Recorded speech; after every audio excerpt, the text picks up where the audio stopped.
Here now to talk more about the new leadership is Ralph Winnie Jr. He's the Director of Global Business Development and the Eurasian Business Coalition's China program.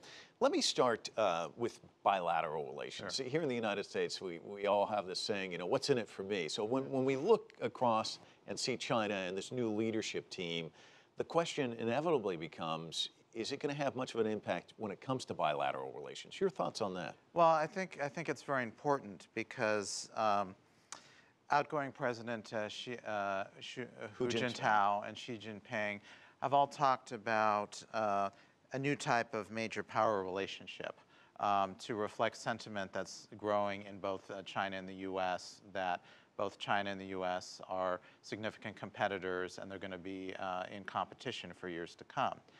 But neither the U.S. or China has really elaborated on what a new type of power relationship would entail. There's really been no official declaration or proclamation from the governments, and there's been no talk about what the content of such a concept would be. And I think that that's going to be important moving forward, looking at how will the U.S.-China relationship evolve and grow to reflect this new major power relationship. And change is always difficult. Right. And we're not just talking about a change in leadership in China. We're also a reshuffling of the deck here in the United States. A new Secretary of State, new Secretary of Defense, Secretary of Treasury. A lot of the people who had engagement with China prior to now. How does that change the dynamic? Because it's not just a change over there, it's a change over here as well. Well, I think, as you said, we've had a change in the Defense Secretary, Secretary of State, and Treasury Secretary.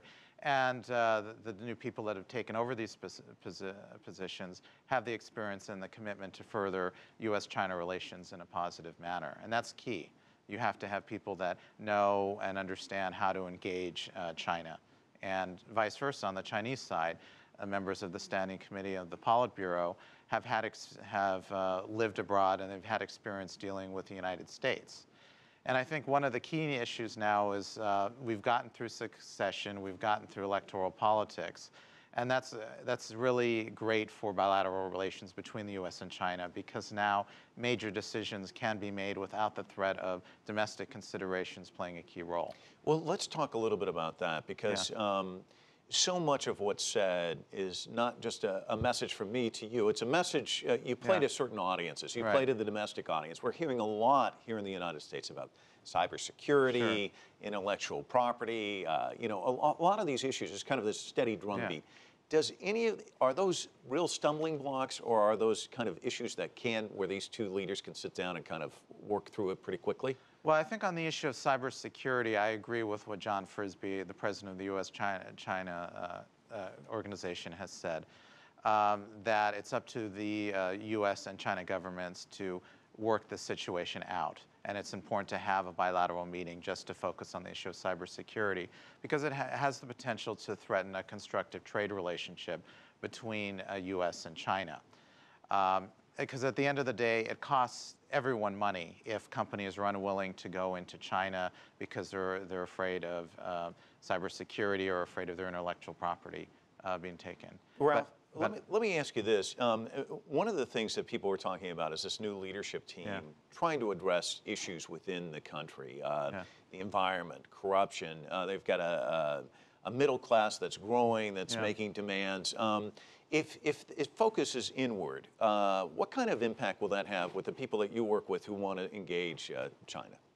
Well, I think it'll be important because when people want to come into China to do business, and the more transparency and the more accountability and the more personal interaction that they can have with Chinese is very, very important. I mean, I know the younger generation in China, if you poll them, they want to be entrepreneurs, they want to make money, and they do want to engage with the West. They have been trained and educated in other countries, so they're very comfortable dealing with foreigners, at the same time really respecting the history, the culture, and traditions of China.